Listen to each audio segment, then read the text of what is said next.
సియోను కుమారి difference చెప్పండి ఒకసారి. Difference అందరూ అండర్లైన్ చేసుకోండి దయచేసి. మీరు ఇళ్ళ దగ్గర పెడితే చదువుకోండి. కానీ ఏదది విలాప వాక్యాలు 2వ అధ్యాయము 18వ వచనం చూడండి. విలాప వాక్యాలు 2వ అధ్యాయము 18వ వచనం.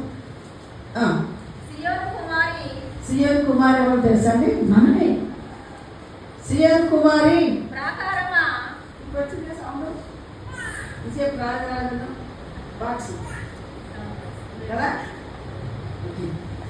ప్రాకారమా నది ప్రవాహము వలె దివారాత్రము కన్నీరు. వింటున్నారా?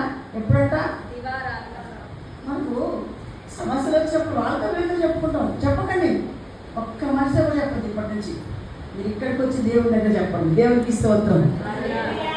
దివారాత్రమును కన్నీరు పారాలంట. పారనిమో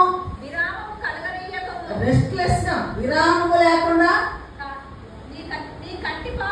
నీ కంటి పాపను విశ్రమింపనీయకుము. నీవు లేచి వింటున్నారండి? ఎప్పుడు లేవాలి మీరు? లేవగా చీపురు పట్టుకోకండి. ఇల్లుడు వాళ్ళు ఆకులోడు వాళ్ళు నీళ్ళు చల్లాలండి.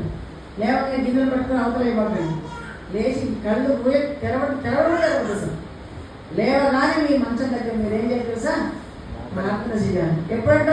రేయి మొదటి జామున మొదట పెట్టాలి. దేవునికి స్తోత్రం. ఏం చేయాలంట?